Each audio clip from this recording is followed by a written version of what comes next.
नमस्कार दोस्तों, स्वागत है आप सभी का हमारे YouTube चैनल पे। दोस्तों आज का हमारा टॉपिक है industrial sector on the eve of independence, यानी स्वतंत्रता प्राप्ति के समय औद्योगिक क्षेत्र क्या हालात थे हमारी इंडस्ट्रीज के। तो देखो जी, पहले आपको थोड़ा हिस्ट्री में लेके चले तो पूरे वर्ल्ड में फेमस था जी हमारा इंडियन हैंडीक्राफ्ट इंडस्ट्री। जो चीजें हम हाथ से बनाते थे वो पूरे वर्ल्ड में पहचानी जाती थी भैया, पूरे वर्ल्ड में उसकी डिमांड होती थी। बट ब्रिटिश गवर्नमेंट जब आई और ब्रिटिश गवर्नमेंट ने हमारी इंडस्ट्रीज का जो बुरा हाल किया, उन सभी चीज़ों को आपको इस टॉपिक में बताया जाएगा भाई। तो लास्ट तक बने रहे वीडियो में और समझिए कि यहाँ से आपके क्या क्या क्वेश्चंस बन सकते हैं। तो देखो भाई, सबसे पहला जो पॉइंट आपका यहाँ पे निकल के आता है कि ब्रिटिश गवर्नमेंट ने इंडियन हैंडीक्राफ्ट इंडस्ट्री को क्या कर दिया जी, डिस्ट्रॉय कर दिया। तो सबसे पहला पॉइंट, डिइंडस्ट्रियलाइजेशन या decay of Indian handicraft industry. Hindi में हम इसे कहते हैं विऔद्योगीकरण और हस्तशिल्प उद्योग का पतन, यानी हाथ से जो चीजें बनाई जाती थी उस इंडस्ट्री को इन्होंने क्या कर दिया जी, सिस्टमैटिकली डिस्ट्रॉय कर दिया। अपने मोटिव के लिए हमारी इंडस्ट्री को कुर्बानी चढ़ा दी जी। क्या मोटिव था उसका? पेपर में आपसे यही से क्वेश्चन बनेगा भैया कि ब्रिटिश गवर्नमेंट ने हमारी इंडस्ट्रीज को सिस्टमैटिकली डिस्ट्रॉय क्यों किया। तो इसके पीछे इनके दो रीजन होते थे भैया, टू फोल्डेड रीजन थे। यहाँ पे टू फोल्डेड रीजंस की वजह से इन्होंने हमारी इंडस्ट्रीज को क्या किया, सिस्टमैटिकली डिस्ट्रॉय किया। जिसमें सबसे पहला रीजन आपको पता होना चाहिए भैया कि ब्रिटिश गवर्नमेंट चाहती थी कि इंडिया जो है वो बन जाए एक्सपोर्टर्स ऑफ रॉ मटेरियल। अब देखो जी, एक्सपोर्टर ऑफ रॉ मटेरियल क्यों, जरा समझिए। आपको पता है इंडस्ट्रियलाइजेशन कहां पे हुआ था? इंडस्ट्रियलाइजेशन हुआ था ब्रिटेन में। सारी की सारी इंडस्ट्रियां कहां सेटअप हुई थी जी, ब्रिटेन में सेटअप हुई थी। तो इसलिए उन ब्रिटेन वाली इंडस्ट्रीज को रॉ मटेरियल की जरूरत होती थी, यानी ये चाहते थे कि भारत कच्चे माल का निर्यातक बन जाए, यानी हम एक्सपोर्ट करें रॉ मटेरियल को, ज्यादा से ज्यादा एक्सपोर्ट कर सके रॉ मटेरियल, और ब्रिटेन में जो इंडस्ट्रियां सेटअप हो रखी हैं उनको इजीली रॉ मटेरियल मिल पाए। तो सबसे पहला पॉइंट आपको याद रखना है जी, क्यों इन्होंने हमारी इंडस्ट्री को डिस्ट्रॉय किया, कि हमें एक्सपोर्टर ऑफ रॉ मटेरियल बना पाए। और अब देखो, हमारे देश में जब कोई इंडस्ट्री नहीं रहेगी, एक भी इंडस्ट्री नहीं रहेगी भैया, तो हमें क्या करना पड़ेगा, अब हम बन जाएंगे जी इंपोर्टर ऑफ फिनिश गुड्स, यानी अंतिम वस्तुओं के या फिनिश गुड्स को हम अंतिम वस्तु बोलते हैं जी, अंतिम वस्तुओं के आयातक। हम आयातक बन चुके थे जी फिनिश गुड्स के।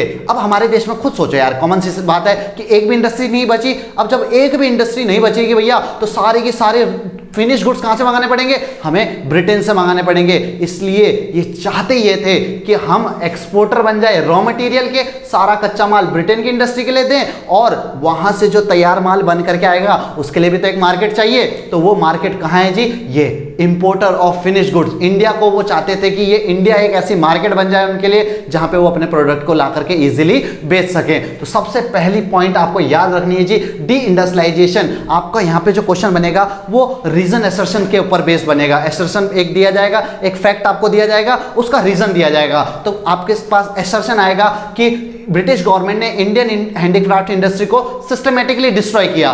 पहला आपका एसर्शन बन गया, उसका रीजन देगा आपको कि वो चाहते थे कि इंडिया एक्सपोर्टर बन जाए किसका, रॉ मटेरियल का, और इंपोर्टर बन जाए किसका, फिनिश गुड्स का। तो यहां से क्वेश्चन जो बनेगा वो एसर्शन और रीजन बेस बनेगा। यहां पे कोई फिगर, फैक्ट्स, डेट नहीं आएगी। क्लियर? तो ये रीजन एसर्शन के लिए आपको याद रखना है। इसके बाद हम चलते हैं जी, ब्रिटिश गवर्नमेंट ने हमारी इंडस्ट्रीज को कैसे डिस्ट्रॉय किया। अब ऐसा तो नहीं बोला होगा ना यार उन्होंने कि चलो जी तुम इंडस्ट्रियां बंद कर दो तो हमारी इंडस्ट्रियां बंद हो गई होंगी, ऐसा तो नहीं हुआ। कैसे उन्होंने हमारी इंडियन हैंडीक्राफ्ट इंडस्ट्री को डिस्ट्रॉय किया?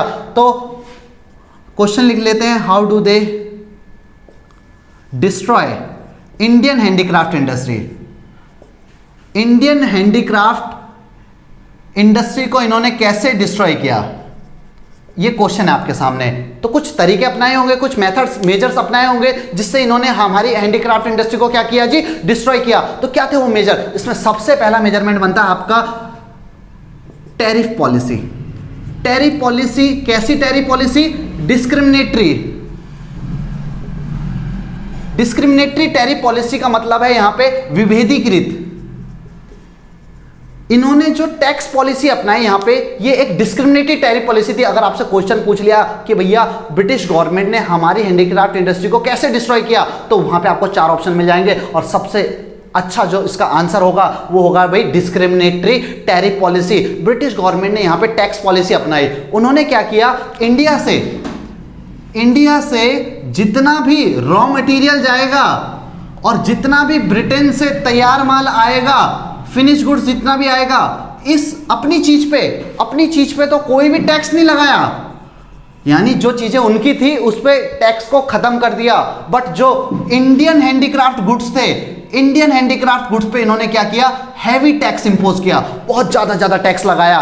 तो इसलिए हम कह सकते हैं ना भाई यहाँ पे कि तोड़ा कुत्ता कुट्टा साडा कुत्ता टॉमी वाला सीन है कि नहीं। तो ये सीन इन्होंने यहाँ पे बना दिया कि अपनी चीज कुछ नहीं और हमारी चीज पे हैवी टैक्स। इस वजह से हमारे इंडियन हैंडीक्राफ्ट गुड्स क्या हो गए जी, बहुत ज़्यादा महंगे हो गए। अब जब ये महंगे हुए भैया तो कोई खरीदेगा नहीं, इसलिए हमारी गुड्स की डिमांड धीरे धीरे डिक्लाइन होनी शुरू हो गई। इंडियन हैंडीक्राफ्ट इंडस्ट्री खत्म हो गई, पहला पॉइंट। दूसरा आप यहाँ पे लिख सकते हो न्यू पैटर्न्स ऑफ डिमांड। अब देखो ब्रिटेन में सारी की सारी इंडस्ट्रियां सेटअप हो गई थी। अब वहां पे जब इंडस्ट्री में कोई चीज प्रोड्यूस होगी तो वो मशीन में प्रोड्यूस होगी। अब मशीन कुछ नया लेके आई थी आपके सामने, एक नया पैटर्न लेके आई। अब हम वही पुराने जो धोती कुर्ता पहनते थे, ये सब चीजें हमें पसंद नहीं आ रही थी। अब हमें भी चाहिए थी क्या, ब्लू कलर वाली जीन्स। तो उस जीन्स के चक्कर में भैया हमारी डिमांड में चेंज आया और इससे एक तरह से हमारा जो प्रीशियस हैंडीक्राफ्ट इंडस्ट्री था, जो वर्ल्ड वाइड नोन था, वो एक तरह से डिस्ट्रॉय हो गया। दूसरा पॉइंट आपको न्यू पैटर्न ऑफ डिमांड याद रखना है। तीसरा पॉइंट एडवांटेज लिख सकते हो आप, एडवांटेज इन टेक्नोलॉजी। टेक्नोलॉजी में हमें क्या मिल गई थी भैया, ब्रिटेन को एडवांटेज मिल गई थी। हम हाथ से बना रहे हैं, वो मशीन से बना रहे हैं। किसका माल बिकेगा भाई, ब्रिटेन वालों को बिकेगा कि नहीं बिकेगा, उनकी जो कॉस्ट है वो कम आएगी कि नहीं आएगी। तो भैया ये पॉइंट्स आपको याद रखने हैं यहाँ पे कि किस तरह से ब्रिटिश गवर्नमेंट ने हमारी इंडस्ट्रीज को सिस्टमेटिकली डिस्ट्रॉय किया था। ठीक है भाई, चलते हैं अगले पॉइंट पे। चलिए दोस्तों चलते हैं अपने सेकंड पॉइंट की ओर। सेकंड पॉइंट कहता है भैया adverse effect of deindustrialisation, यानी विऔद्योगीकरण के बुरे प्रभाव। क्या प्रभाव पड़ेंगे जी, इंडस्ट्रियां खत्म हो जाएंगी, इंडस्ट्रियां बंद हो जाएंगी तो क्या प्रभाव पड़ेगा, अरे जी बेरोजगार हो जाएगा इंसान, लोग बेरोजगार हो जाएंगे। तो सबसे पहला पॉइंट होता है भैया लार्ज स्केल पे हमारे देश में अनएम्प्लॉयमेंट हो गई। जितने लोग काम कर रहे थे कहाँ पे, इंडस्ट्रीज में, वो सब गए, tata bye bye goodbye हो गया उन सबका। उन सबको कहा बेटा जाओ और खेती करो। अब खेती करोगे तो वहां पे क्या प्रोड्यूस करोगे, ब्रिटिश गवर्नमेंट के लिए रॉ मटेरियल। और यही तो ब्रिटिश गवर्नमेंट चाहती थी कि ज्यादा से ज्यादा लोग उनके लिए रॉ मटेरियल प्रोड्यूस करे, क्योंकि सारी इंडस्ट्रियां कहां सेटअप थी, ब्रिटेन में सेटअप थी बच्चों। तो इसलिए सबसे पहला काम जो उन्होंने किया है, डी इंडस्ट्रियलाइजेशन किया, जिससे बुरा प्रभाव क्या पड़ा, अनएम्प्लॉयमेंट, बेरोजगारी हुई और सभी लोग चले गए एग्रीकल्चर सेक्टर पे। इससे एग्रीकल्चर सेक्टर पे क्या होगा जी, एग्रीकल्चर सेक्टर पे भी यहाँ पे दबाव पड़ेगा। ज़्यादा लोग वहाँ पे काम करेंगे तो उतना प्रोडक्टिविटी नहीं होगी, जितने ज़्यादा लोग वहाँ पे काम कर रहे होंगे। तो कुल मिला जुला करके इंडियन इकोनॉमी को उन्होंने सिस्टमेटिकली डिस्ट्रॉय किया, एक्सप्लॉइट किया, जिससे हमारी इकोनॉमी एक तरह से स्टैग्नेंट इकोनॉमी हो गई, पिछड़ी हुई इकोनॉमी हो गई।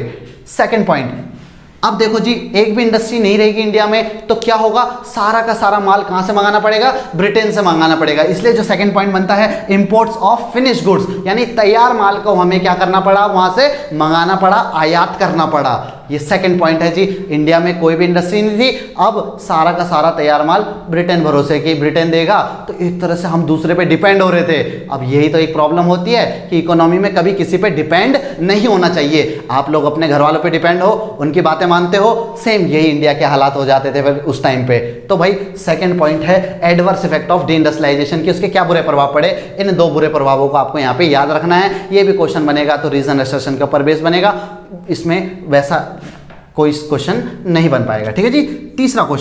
तीसरा पॉइंट है इसका, sorry, lack of capital good industry. Lack of capital good industry का मतलब कि इंडिया में कोई भी ऐसी इंडस्ट्री नहीं थी जो कैपिटल गुड्स को प्रोड्यूस करे। अब ये कैपिटल गुड्स क्या होता है जरा समझिए। मैं आपको यहाँ पे एक इंडस्ट्री बना करके दिखाता हूँ। मान लो ये एक इंडस्ट्री है जिसमें मशीन प्रोड्यूस होती है, कोई भी मशीन प्रोड्यूस हो रही है। अब ये मशीन क्या होती है बच्चों, मान लो इस मशीन का नाम मैंने रख दिया सिलाई मशीन। एक सिलाई मशीन प्रोड्यूस कर रही है जिस इंडस्ट्री में, इस इंडस्ट्री को कहा जाता है कैपिटल गुड इंडस्ट्री, यानी ये कैपिटल गुड्स को प्रोड्यूस कर रही है, मशीनों को प्रोड्यूस कर रही है। ये मशीनें क्या काम आती हैं जी, ये मशीनें काम आती हैं दूसरी इंडस्ट्री के सेटअप में। यानी अगर किसी को दूसरी इंडस्ट्री सेटअप करनी हो ना तो उसको मशीनों की जरूरत होती है, और जो मशीनें बनाता है उसे हम कहते हैं क्या, कैपिटल गुड इंडस्ट्री। यानी ये सिलाई मशीन एक टेलर इंडस्ट्री को जन्म देगी कि नहीं देगी? एक टेलर इंडस्ट्री सेटअप हो सकती है अगर एक कैपिटल गुड इंडस्ट्री होगी, बट इंडिया में कोई ऐसी इंडस्ट्री थी नहीं जो कैपिटल गुड्स प्रोड्यूस करे। अब जब कैपिटल गुड्स प्रोड्यूस करने वाली इंडस्ट्री नहीं है तो आगे कोई नई इंडस्ट्री सेटअप हो पाएगी? बिल्कुल नहीं भैया, कोई नई इंडस्ट्री यहाँ पे आगे सेटअप नहीं हो पाएगी। और यही एक सबसे बड़ी प्रॉब्लम थी कि इंडिया में एक भी कैपिटल गुड इंडस्ट्री नहीं थी जिससे आगे कोई नई इंडस्ट्री सेटअप हो सके। और ये आपका थर्ड पॉइंट है जो एक प्रॉब्लम बताता है कि इंडस्ट्रियल सेक्टर के बारे में, आज़ादी के समय हमारा इंडस्ट्रियल सेक्टर कैसा था। तो इन तीनों पॉइंट्स में से आपके जो रीजन एसोसिएशन से क्वेश्चन है वो काफ़ी सारे बन सकते हैं, या क्वेश्चन बनेगा कि ब्रिटिश गवर्नमेंट ने हमारी हैंडीक्राफ्ट इंडस्ट्री को कैसे डिस्ट्रॉय किया। तो ये जो टैरिफ पॉलिसी थी, उनकी जो टैक्स पॉलिसी, वो आपको याद रखना है और एक इसके एडवर्स इफेक्ट याद रखने हैं। तो यहां से क्वेश्चन बहुत बन सकते हैं भैया, तो इतना आप करिए। अगले टॉपिक पे बढ़ते हैं जी हम। नेक्स्ट टॉपिक है हमारा, चलिए दोस्तों चलते हैं अब अगले टॉपिक पे। अगला टॉपिक है हमारा फॉरेन ट्रेड यानी विदेशी व्यापार। हमारा भारत आज़ादी के समय किन देशों के साथ व्यापार करता था, इस टॉपिक में आपको ये सारी चीज़ें बताई जाएगी। तो सीधा बढ़ते हैं भाई नेक्स्ट टॉपिक पे। हमारा जो फॉरेन ट्रेड है, कहता है भैया सबसे पहला point, exporter of raw material and importer of finish good. देखो जी, मैंने आपको बताया कि इंडिया में सारी इंडस्ट्रीज को क्या कर दिया गया था, खत्म कर दिया गया था, डी इंडस्ट्रियलाइजेशन कर दिया। इससे क्या हुआ कि हमारे देश में एक भी इंडस्ट्री नहीं बची। अब जब एक भी इंडस्ट्री नहीं बचेगी तो हमें सारा का सारा माल कहाँ से मंगाना पड़ेगा, तैयार, बाहर से। अब वहाँ ब्रिटेन में जितनी भी इंडस्ट्रियाँ सेटअप हुई थी भैया, वहाँ पे हमारा रॉ मटेरियल जाता था, यानी हम रॉ मटेरियल का एक्सपोर्ट करते थे और फिनिश गुड्स का इंपोर्ट करते थे। हिंदी में समझे तो भाई कच्चे माल का निर्यातक और तैयार माल का आयातक हमें कहा जाता था, क्योंकि ब्रिटिश गवर्नमेंट ने हमारे देश में डी इंडस्ट्रियलाइजेशन किया था और उनका जो मेन रीजन था, मेन कॉज था, वो यही था कि वो चाहते थे India exporter of raw material बन जाए और इंपोर्टर ऑफ फिनिश गुड बन जाए। तो भाई ये आप पहले से ही जान चुके हो, इसमें कुछ नया बताने लायक नहीं है। फॉरेन ट्रेड का फर्स्ट पॉइंट बहुत इजी है। सेकंड पॉइंट पे चलते हैं जी, monopoly control by British government, या ब्रिटिश सरकार के द्वारा कहें कि भाई उनकी एकाधिकार थी, मोनोपोली थी, एक अकेला बंदा हम पे पूरा राज कर रहा था, तो वही ट्रेड भी वही करेगा पूरा का पूरा। हमारा जो पहला पॉइंट बनता है भैया इसका कि half of the foreign trade या ट्रेड कहें किसके साथ रिस्ट्रिक्टेड था, हमारा पूरा का पूरा ब्रिटेन के साथ। 50% ट्रेड हम अकेला करते थे भैया ब्रिटेन के साथ। बाकी का बचा हुआ 50% वो हमारे अड़ोसी पड़ोसी देश, जिसमें हम श्रीलंका बोल सकते हैं, हम चाइना बोल सकते हैं, चाइना हमारा हो गया जी। इसके अलावा ईरान पहले का पर्शिया, इसको पर्शिया को ईरान बोला जाता था। तो ये 3 देशों के साथ हमारा बाकी ट्रेड होता था, सिल्क रूट चलता था भैया। तो लेकिन 50% trade, half of the trade हमारा किसके साथ रिस्ट्रिक्टेड था, ब्रिटिश गवर्नमेंट के साथ। तो यहां से एक क्वेश्चन बन जाता है भैया कि ब्रिटिश गवर्नमेंट के साथ ट्रेड और ज्यादा कब बढ़ा। तो भैया एक डेट आपको याद रखनी है जी, 1869 में। क्या हुआ था 1869 में? 1869 में ब्रिटिश गवर्नमेंट ने स्वेज कैनाल, एक कैनाल डेवलप करी भैया, इंडिया और ब्रिटेन के रूट में एक कैनाल डेवलप करी। मैं आपको मैप्स के थ्रू दिखाने की कोशिश करता हूं भैया। ये है हमारा इंडिया और यहाँ पे कहीं अफ्रीका पड़ता है हमारा, और इधर कहीं पे हमारा ब्रिटेन है। तो भाई पहले जहाज़ों को इस यहाँ से जब चलते थे मुंबई के बंदरगाह से, तो यहाँ से इतना घूम करके जहाज़ों को जाना पड़ता था। समुद्री जहाज़ इतनी दूरी तय करते थे, ये दूरी लगभग 12,000 किलोमीटर की हुआ करती थी। बट इस दूरी को ख़त्म किया 1869 में, एक कैनाल डेवलप करी, एक नहर बनाई गई, स्वेज नहर। कहाँ पे भैया? ये वाले एरिया पे। यहाँ पे 2 सी हैं, एक आपका मेडिटेरियन सी और एक आपका रेड सी। इन 2 सी को जोड़ने वाला एक कैनाल डेवलप किया गया, जिसने इंडिया के लिए ब्रिटेन का एक डायरेक्ट रूट डेवलप कर दिया। अब जो ये 12,000 किलोमीटर की दूरी थी, अब ये सिर्फ 7,000 किलोमीटर की दूरी में कन्वर्ट हो गई, और आपका सीधा सीधा 5,000 किलोमीटर का डिफरेंस इस रूट ने हमारा बचा दिया, जिससे ब्रिटिश गवर्नमेंट के हौसले और ज़्यादा बढ़े और उन्होंने अब क्या किया, इंडिया को और ज़्यादा एक्सप्लॉइट करना शुरू किया, और ज़्यादा एक्सपोर्ट करने लगे वो हमारे देश से रॉ मटेरियल को, और वहाँ से लाने लगे जी अपना ब्रिटिश से बनने वाला जो फिनिश प्रोडक्ट है। तो 1869 डेट याद रखना है जी। स्वेज कैनाल ओपन कब हुआ? 1 मार्क्स में क्वेश्चन बनेगा ही बनेगा भैया, 1869। तो ये है monopoly control by British government, कि ब्रिटिश सरकार का एकाधिकार बेकार था, अकेला पूरा ब्रिटेन हमारे ऊपर राज करता था, 50% ट्रेड ब्रिटेन के साथ होता था। चलते हैं भाई तीसरे पॉइंट पे। तीसरा पॉइंट है हमारा drain of Indian wealth. Drain of Indian wealth का मतलब होता है कि भारतीय संपत्ति का निष्कासन। आपको मैं बता दूं जी, हम एक्सपोर्ट करते थे रॉ मटेरियल, हम एक्सपोर्ट करते थे रॉ मटेरियल और इंपोर्ट करते थे फिनिश गुड्स। अब आपको इतना तो पता ही होगा भैया, रॉ मटेरियल की जो वैल्यू होती है वो बहुत कम होती है। फॉर एग्जांपल मैं बोलूँ, एक रॉ मटेरियल शुगर केन, गन्ना जो है शुगर केन, ये एक रॉ मटेरियल है। अब एक शुगर केन कितने का मिल जाएगा भाई, 2-3 रुपए किलो गन्ना मिल जाता है हमारा। बट अगर उस शुगर केन से एक बार कन्वर्ट हो जाए भैया, क्या शुगर में बन जाए, वो कन्वर्ट हो जाए भाई शुगर में, तो चीनी सोचो, 3 रुपए का गन्ना 30 रुपए किलो चीनी के हिसाब से बिकता है, यानी 10 टाइम्स आपके प्राइस इंक्रीज कर देता है। तो इतनी ज्यादा वैल्यू इंक्रीज होती है फिनिश गुड्स में। इसके बावजूद देखो, आपको एक चीज याद रखनी है भैया कि हम एक्सपोर्टर थे रॉ मटेरियल के, बट हम इंपोर्ट जो करते थे, बाहर से जो चीजें मंगाते थे वो बहुत कम मंगाते थे, बाहर की चीजों का यूज बहुत कम करते थे। इससे हमारे इकोनॉमी में एक फायदा होता था, हमारा एक्सपोर्ट हमेशा सरप्लस में रहता था। एक्सपोर्ट सरप्लस में रहने का मतलब भैया निर्यात में हमें फायदा होता था, निर्यात हमारा अधिशेष में रहता था, फायदे में रहता था हमेशा।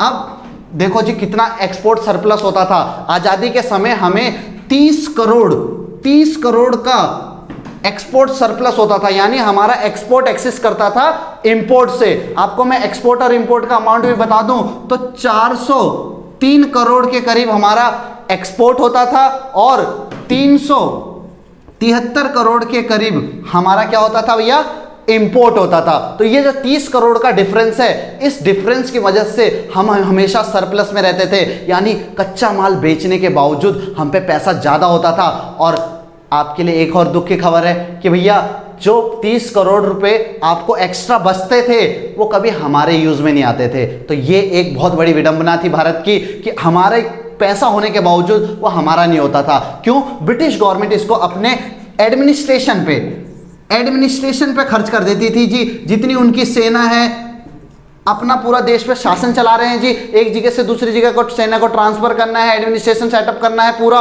उस चीज़ों पे ये सारा हमारा पैसा खर्च कर देती थी। और दूसरा ये जितने भी वॉर्स लड़ती थी, जितने भी युद्ध लड़ती थी भैया, चाहे वो सेकेंड वर्ल्ड वॉर में पैसा हमने दिया हो, चाहे अपनी सेना दी हो, तो जितने भी ये ब्रिटिश गवर्नमेंट वॉर लड़ती थी उस सब में हमारे पैसे का यूज करती थी। तो एक तरह से हमारी संपत्ति का इन्होंने क्या किया, निष्कासन कर दिया। हमारा एक्सपोर्ट सरप्लस होता था, बट वो एक्सपोर्ट सरप्लस हमारे लिए कोई मायने नहीं रखता था, क्योंकि सारा पैसा कहां चले जाता था, ब्रिटेन के पास चले जाता था। कहां? या तो एडमिनिस्ट्रेशन पे या तो वॉर में। तो इंडिया को अच्छी तरह से जितना हो सके उतना उन्होंने एक्सप्लॉइट किया। तो इन दो टॉपिक में हमने समझा कि किस तरह से इंडस्ट्रीज को डिइंडस्ट्रियलाइजेशन किया, हमारी हैंडीक्राफ्ट इंडस्ट्री को डिस्ट्रॉय किया, और दूसरा हमारा फॉरेन ट्रेड कैसा था, दूसरे देशों के साथ हमारा व्यापार कैसा था। तो भैया इस वीडियो में आपको एक ना एक क्वेश्चन यहां से बनना ही बनना है, पहले तो ज्यादा बने बट एक क्वेश्चन तो कंफर्म है, या तो फॉरेन ट्रेड से या इंडस्ट्रीज वाले पॉइंट से।